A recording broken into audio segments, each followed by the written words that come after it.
So Labyrinth was my favorite movie in, I think it was the late 80s, maybe. David Bowie was someone I had a huge crush on. And he and Prince and Michael Jackson, before he got a little creepy, were posters on my ceiling. And so Labyrinth really fascinated me pretty early on.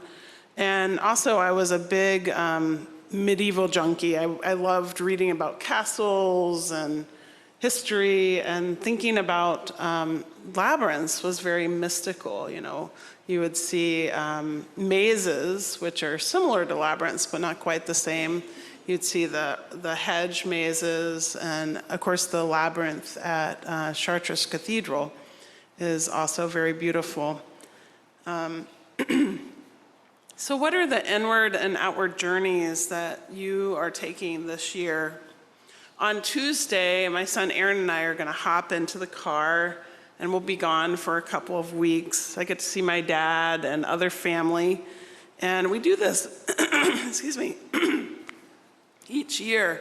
We head down south, and sometimes we go to Asheville and Atlanta, and but it's always the Appalachian Mountains that is my touchstone, my pilgrimage, if you will. I like to see the trees and the mountaintops, and there's something ancient about mountains, and also I like to touch the ocean if possible once a year.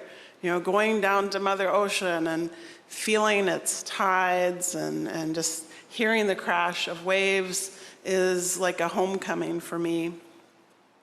My inward journeys this year have been more complex. It seems like the trauma of the pandemic resides in our society, in this congregation, among many of us much longer than I think we even realize. You know, that time of being locked away from people, away from our support systems, and trying to emerge. It reminds me of the cultures who would go into the cave for an experience, a mystical experience, but a lonely experience, and then come out again. You know, we're coming out again, trying to see, and we see the world in a different way, perhaps. Perhaps we like to spend our time in different ways. We like to, maybe we've made decisions to do something different, or to bring something into our lives to give it meaning. And for me, during the pandemic, I had just moved to my house in 2019. And sadly, we had been caught up in the housing crisis when we moved here, and we lost our house in Atlanta. And so we spent many years renting and saving and repairing our credit. And we were so excited to own a home in Eau Claire, our home city. And so we bought it in 2019, and sorry, the smoke has been getting in my throat here. We bought it in 2019, and when I looked around, a lot of the yards were pretty dead, as far as you didn't hear birds, you didn't hear insects, and I thought, what can we do about this? And of course, I happen to know a lot of people in this congregation who do native plants, and you know, I got to see Greg Marr's beautiful yard, and of course Andy Swanson and Bob Nolan's beautiful yard, and so many people who have made their house come alive with living things. And so I wanted to create a home for myself. And then comes the pandemic. I'm home a lot. My children are home with online school, and Alita is home with us doing genealogy. Carl is working at home. I was working at home. So we were all home. So I needed a place to get out in the yard and have my own space. And also I was just very aware. I think a lot of people, you know, started baking bread and started creating spaces that felt homey, because it was healing. It was part of our outward expression of our inward journey. Well, got the idea. for a long time, I've always envisioned that maybe one day I would have some sort of healing retreat or have some sort of way to combine spirituality and healing. My journey to becoming a minister, I was a stockbroker, which most people are like, no, you weren't a stock. I was a stockbroker for E-Trade, which was a very different experience. I got to wear tie-dye to work, so that kind of helps you with this visualization. But anyway, when my mother died in 2000, it rocked my world. I was 26 years old, and you lose your mom and to cancer unexpectedly, and I asked a lot of the questions that people ask. What am I doing with my life? What's important? And so I went to massage school and was a massage therapist for about 10 years, and then our family started asking questions again, what's important? And eventually I ended up going to seminary and becoming a UU minister. So anyway, I think during times of stress, we ask big questions. We think about what is important.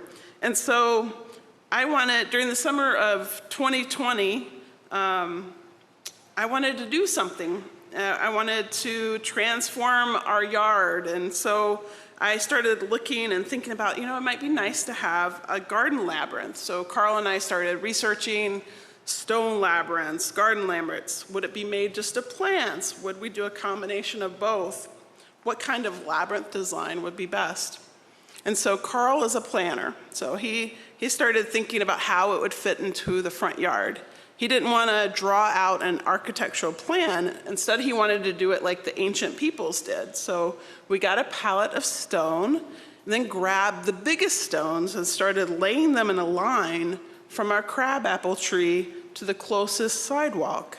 So we were considering the space that we lived in. And this is another metaphor, is, what is the space you inhabit? And living into that space. So we had to consider also the plants that go in between the walking stones. And to this day, I still have too many tall plants. Carl's like, that plant is blocking the labyrinth. And I said, but it's so pretty.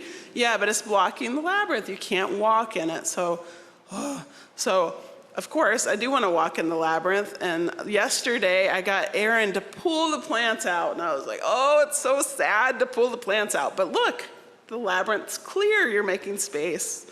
Another metaphor. So many metaphors. So then we had to figure out the walking path and the planting path, making sure that they were wide enough. And Carl looked up traditional labyrinths, and we went with the 7-circuit labyrinth. There are 7 places to walk and 6 places for plants. So then outside of that, we needed to figure out how much distance we wanted to leave between the innermost path and the tree, and the outermost path and the sidewalk. We found out we had just enough room.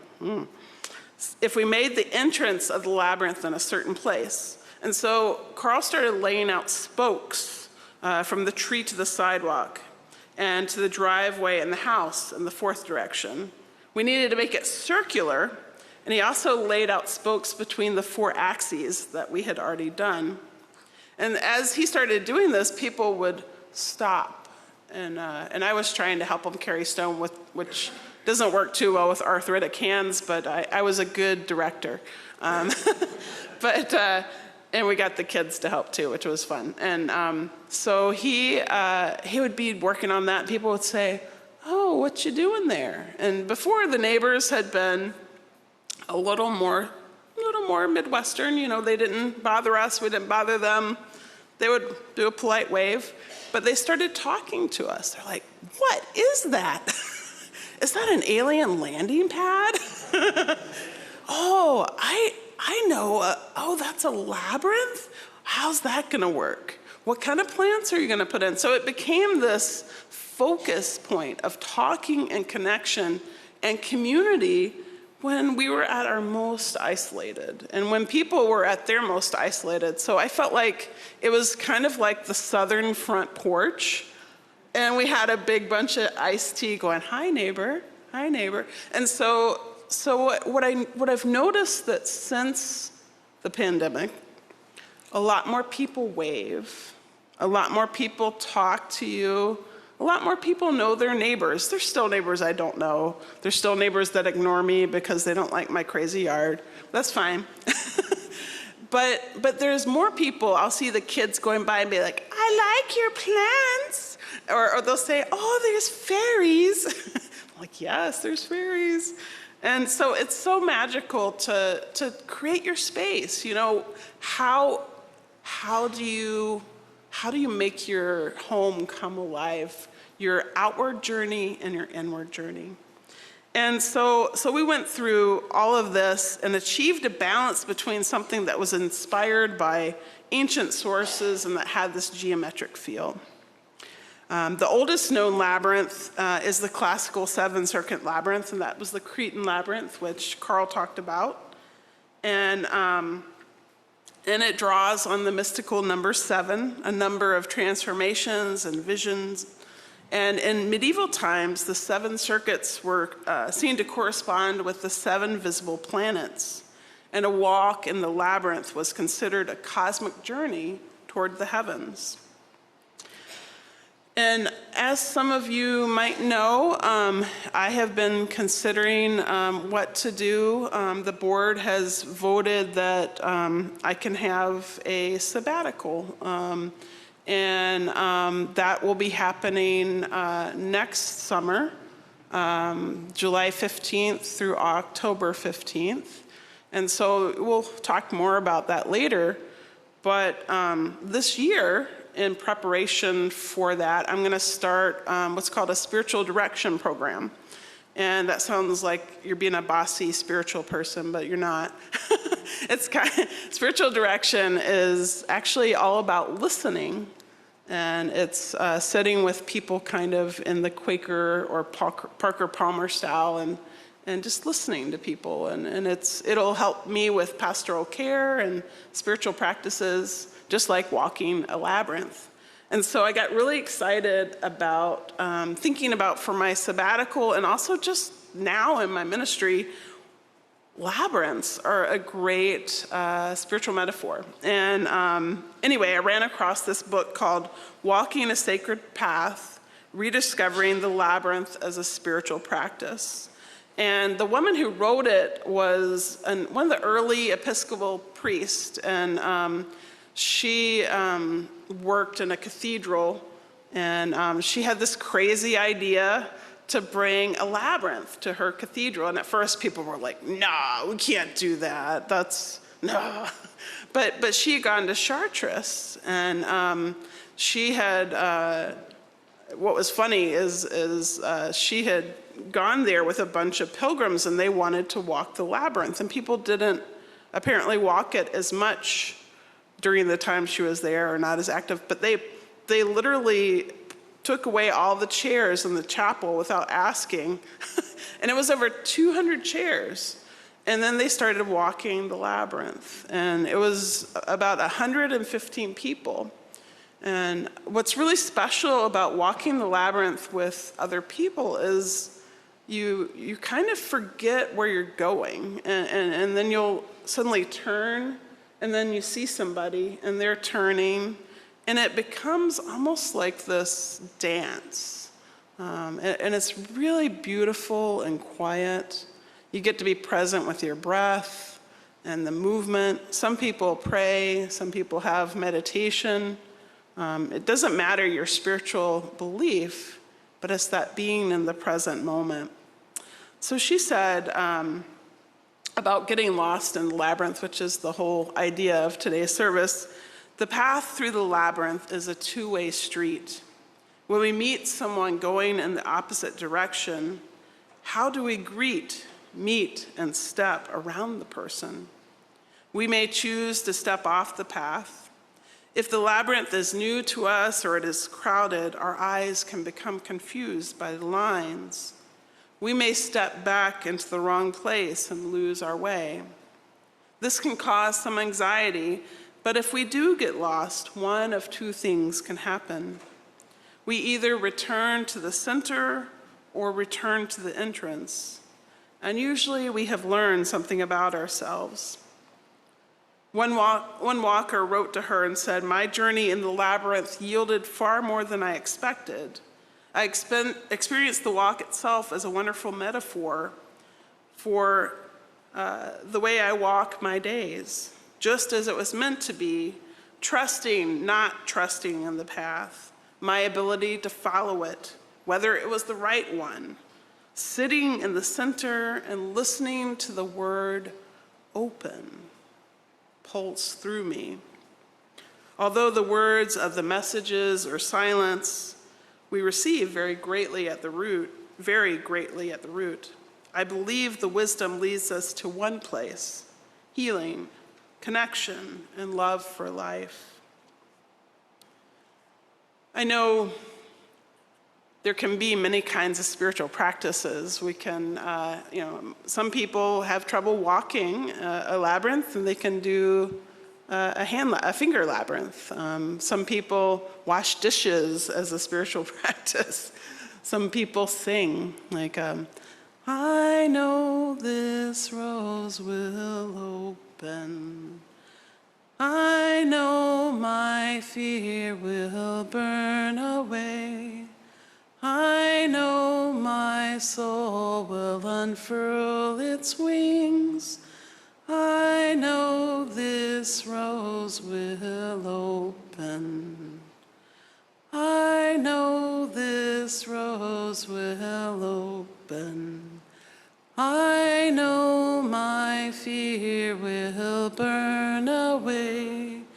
I know my soul will unfurl its wings. I know this rose will open. How does a rose know how to open? How does our heart know how to open?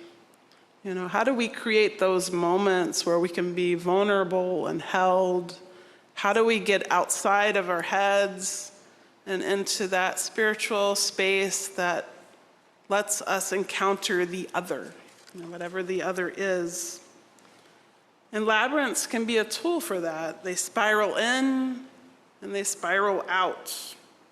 The path needs to be large enough to walk on. You gotta cut some plants, dang it. You gotta trim the tree so you can walk underneath the tree and walk the labyrinth. Do you walk it with candles? Do you walk it in the summer? Do you walk it with your fingers? And finding whatever spiritual practice works for you, and some people don't even like the word spiritual, meditative practice, whatever word works for you. But these things hold you in hard times. And what I love about having it in my front yard and all these plants that are now, not in the labyrinth, but near the labyrinth, that are 4 feet tall, I can sit and hide, and I'm at face, I can face, what am I trying to say? It's right in front of my face. These flowers and the pollinators are right there, the bees. I can see them, and they're fluttering. And so I might be worried about someone or caught up in the news or feeling overwhelmed by big issues. And then you see this butterfly or the bees, which are on the mullein or on the echinacea. And then I might go walk in the labyrinth and say, grass, you don't belong between my... You don't belong there. I'm going to pull you out. Okay, wandering time, you're not supposed to go over the stones. You're supposed to be over here. So I'll pull it up and I'll move it over here. And you think about all the ways in which we tend our lives. And it takes energy and focus and meditation, being present. And I'm someone who spends way too much time on this device. I look at Facebook, I look at videos, and I do it to stay connected. But what am I connected to? Sometimes it is beautiful to be connected to that interdependent web of the internet, my friends, but sometimes you just need to turn it all off and to be present with yourself and your thoughts. So getting lost in a labyrinth happens for me when I walk it with other people.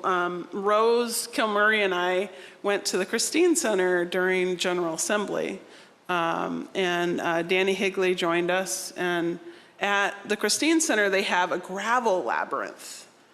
Now that is a different experience than my stone labyrinth, because you can hear the and probably not make it. How does gravel sound? Anybody got a good? Crunch, crunch, crunch. Okay, so when you're walking, crunch, crunch, crunch, and then I'll look over and see, oh, I see some self-heal growing there. Oh, I see some chamomile. These natural healing things, crunch, crunch. And so each morning and each night before I went to bed, I would walk the labyrinth. And it reminded me that I have a freaking labyrinth in my front yard that I don't walk every day because it's covered with plants. I putter in it. But this spiritual practice was so beautiful for me to just hear the quiet and to be present. But I had to go away to a retreat center to be reminded to have my spiritual practice, and that's silly, Anyway, getting lost in the labyrinth is walking it with someone else, because Rose joined me one time, and it was a different experience than doing it by myself, because I heard her crunch, crunch, and I would come around the corner, and there she was. And I was not alone on my journey, but we were all on our own path. And during this time, I just randomly thought, I want to drop all this junk and heaviness and worry, because I'm on a retreat.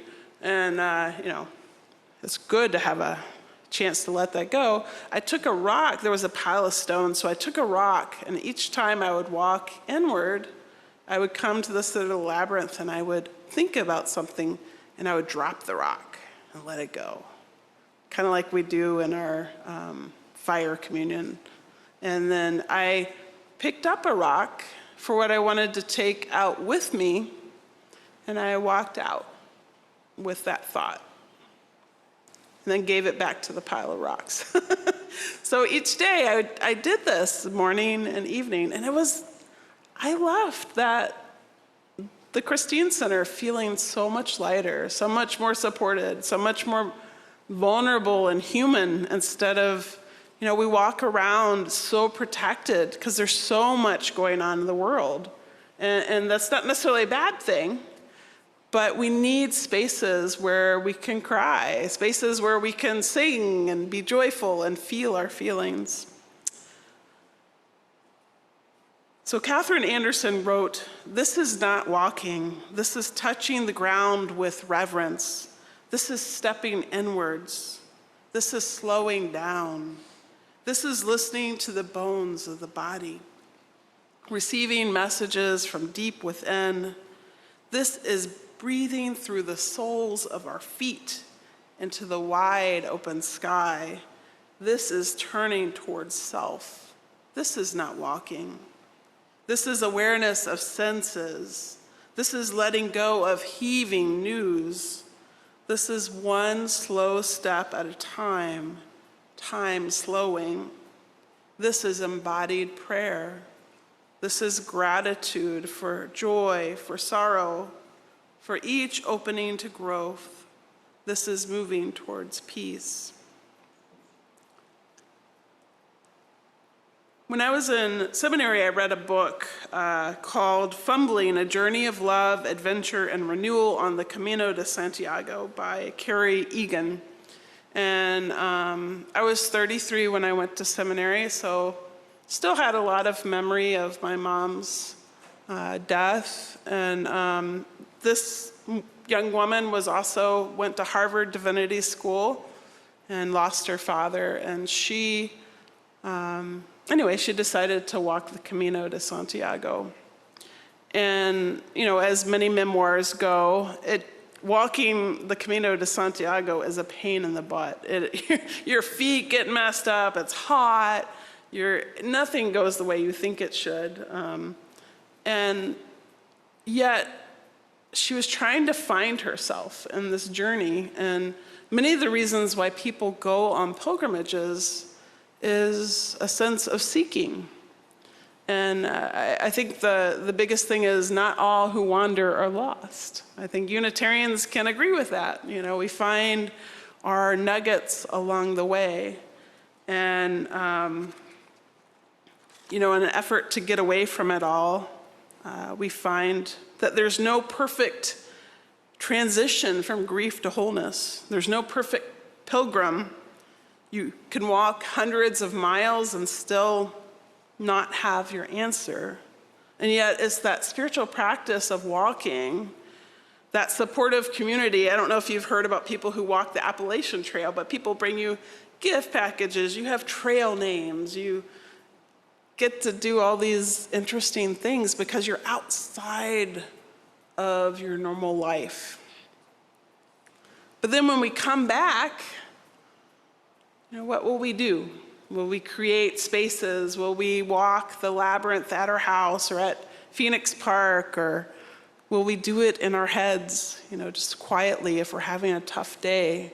Can you do 4 square breathing and just think of yourself, walking slowly or moving slowly?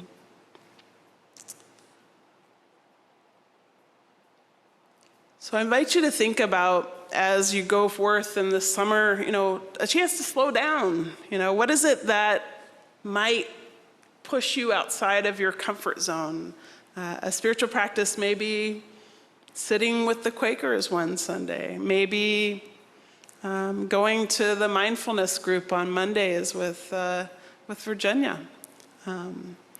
What is it that will help create something new for you? I know this rose will open. I know my fear will burn away. I know my soul will unfurl its wings. I know this rose will open. Thank you.